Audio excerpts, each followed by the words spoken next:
இன்றைக்கி வந்து டே 2. என்னது பிளான் என்னென்னா வந்து பேக்ரவுண்டை ஃபுல்லாக க்ளீன் பண்ணி அங்கே பிளாக் கலர் கொடுக்கலான்னு நினைக்கிறோம். ஏன்னா வந்து இது வந்து chiclet tank setup. So background black கொடுக்குறது ரொம்ப மஸ்ட். அது கொடுத்தா வந்து ஃபிஷ்ஷஸும் அந்த ராக்ஸும் வேறு லெவலில் லுக்காக காட்டும். ஸோ அந்த ஒர்க் தான் இப்போ பண்ணிகிட்ருக்காங்க. இது ஃபுல் ஸ்டிக்கரிங் முடிஞ்சிருச்சு, இன்னும் கொஞ்சம் தான் இருக்குது.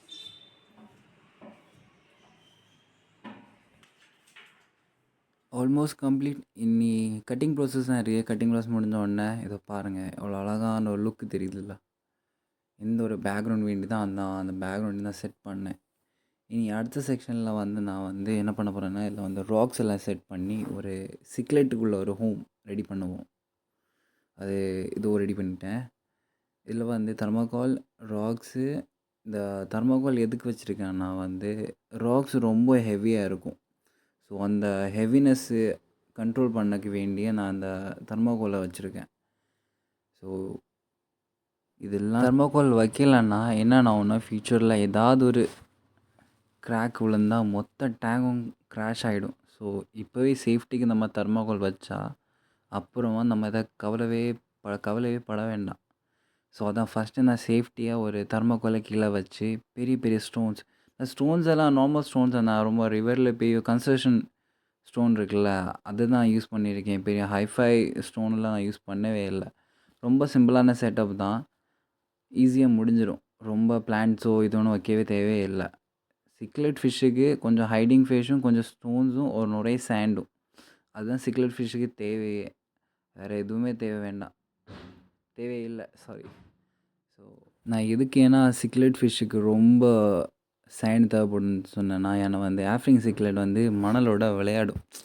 யாராவது சிக்லெட் ஃபிஷ் வச்சுருவீங்க, உங்களுக்கே தெரியும் அது எப்படின்னு. அது விளையாடி மண்ணில் ஒரு இடத்துல இன்னொரு இடத்துல போடும். ஸோ அதுக்கு நீங்கள் அந்த சாண்ட் எவ்வளோ நிறைய போடுறீங்களோ அவ்வளோ நல்லது. நீங்கள் என்ஜாய் பண்ணலாம், அதை பார்த்தே ரசிக்கலாம். அதுக்கு தான் நான் ரொம்ப சாண்ட் போட சொன்னேன் இதில். ஸோ நெக்ஸ்ட் ஸ்டெப் வந்து நான் இதில் வந்து சாண்ட் ஆட் பண்ண போகிறேன். இந்த ஃபிஷ் டேங்க் செட்டப்பில் நான் யூஸ் பண்ணியிருக்கிறது வந்து சுகர் சாண்ட் ஒயிட் 25 kg டோட்டலாக அதில் ஆட் பண்ணியிருக்கேன்.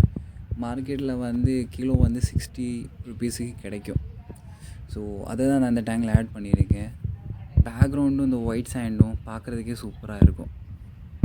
சாண்டு போட்டு முடித்தாச்சு, ராக்ஸும் செட் பண்ணியாச்சு, லைட்டிங் செட் பண்ணி சூப்பராக செட் பண்ணியாச்சு. இனி நம்ம டைமிங் வந்து ஃபில்ட்ரேஷனுக்கு வந்து ஹேங் ஆன் பேக் ஃபில்ட்ரேஷன் போல் ஒரு செட்டப் பண்ண போகிறேன். ஒரு சம் போல் தான். அதுக்கு வந்து பேக்கில் வந்து ஒரு சின்ன ஸ்டாண்டை ரெடி பண்ணிகிட்ருக்கேன். அந்த ஸ்டாண்டுக்கு மேலே தான் வந்து என் சம்பே வரும். ரொம்ப 2 feet டேங்க் போல். ஹேங் ஆன் பேக் ஃபில்டர்னு சொல்லலாம், இல்லைனா டாப் ஃபில்டர்னு சொல்லலாம். மோஸ்ட்லி நான் இந்த டேங்க்குள்ளே யூஸ் பண்ணுறதே ஒரு டாப் ஃபில்டரோட ஹெட்டு. அந்த ஹெட்டு தான் தண்ணியை பம்ப் பண்ணி மேலே 2 feet டேங்க் சம்பில் போயிட்டு அப்படியே ரிட்டர்ன் ஆகிடும். இது பேசிக்கலி ஒரு சம்ப் போல் தான் இதை ரெடி பண்ணுறேன். இந்த சம்பை கூட வந்து ஒரு வே மேக்கர் கூட நான் ஆட் பண்ணி விட்டுருவேன். ஸோ எக்ஸ்ட்ரா ஃபில்ட்ரேஷன் ஏதாவது டஸ்ட் இருந்தாலும், ஏதாவது சின்ன சின்ன டஸ்ட் இருந்தாலும் அதை அப்படியே புஷ் பண்ணிவிடும் அந்த பவர் ஹெட்டை. அந்த பவர் ஹெட்டை என்ன பண்ணும், அந்த டஸ்ட்டை அப்படியே புஷ் பண்ணி மேலே கொண்டு போய் சம்பில் கொண்டு வந்து ஃபில்ட்ரேஷன் பண்ணிவிட்டு அப்படியே நிறைய கீழே கொண்டு வரும். ஸோ எல்லா செட்டும் முடிஞ்ச உடனே நான் கொஞ்சம் தண்ணியை ஃபில் பண்ணிவிட்டு செக் பண்ணேன், ஏதாவது லீக்கேஜ் ஏதாவது இருக்கா இல்லையான்னு. ஸோ இதை அப்படி செக் பண்ணிக்கிட்டு இருக்கேன். ஸோ பார்க்குறதுக்கு ஒரு லீக்கேஜும் இப்போ இல்லை. ஸோ நான் என்ன பண்ண போகிறேன்னா, நான் ஃபுல்லாக ஃபில்லப் பண்ண போகிறேன் தண்ணியை. நெக்ஸ்ட் டே வந்து நான் வேலையை தொடங்க போகிறேன்.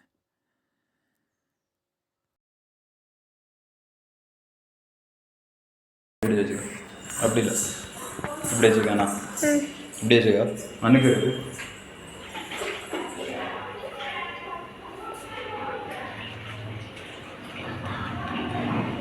எனக்கு கை வரைக்கும் உனக்கு தெரியாதா?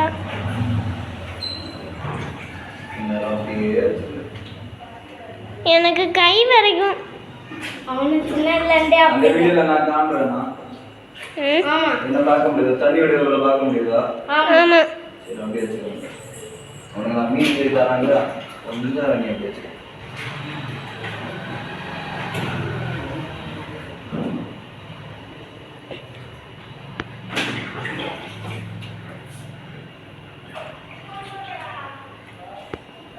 சரி. வாட்டர் டேங்கில் ஃபுல்லாகவே ஃபில்லப் பண்ணியாச்சு. ஸோ இன்றைக்கி ஒரு நாள் அப்படியே விட்டுருவோம், அதுவே செட்டில் ஆகட்டு. நாளைக்கு ஃபில்ட்ரேஷனை செட் பண்ணலாம்.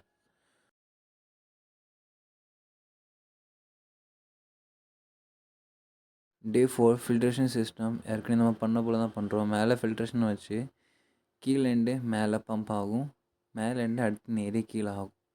இதுக்கு எக்ஸ்ட்ரா வந்து நம்ம வே மேக்கரை போட்டுருவோம். ஸோ அதனால தண்ணி ரொம்ப கிளியர் பண்ணும். ஸோ டே 4லேயே பாருங்கள் ஃபில்ட்ரேஷன் இல்லாத ரொம்ப க்ளீன் ஆகிடுச்சு. ஸோ நெக்ஸ்ட் டே நான் லைட்டு வாங்கிட்டு வந்து அப்படியே செட் பண்ணிட்டேன். லைட் வந்து எனக்கு 1000 ஆச்சு. மல்டி கலர், நம்ம பல கலரில் யூஸ் பண்ணிக்கலாம். ஸோ லைட்டெல்லாம் செட் பண்ண பிறகு நெக்ஸ்ட் டே நான் ஃபிஷ்ஷஸ் ஆட் பண்ணி விட்டுட்டேன்.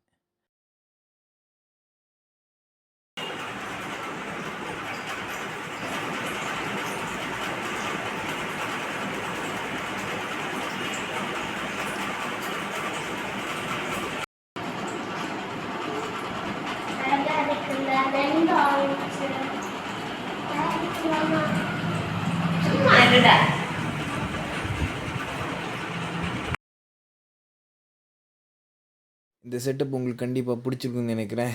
நான் பிடிச்சிருந்தா கீழே இந்த கமெண்ட்டும் லைக்கும் ஷேர் பண்ணிவிடும் அப்படியே அடித்து விட்டுருங்க.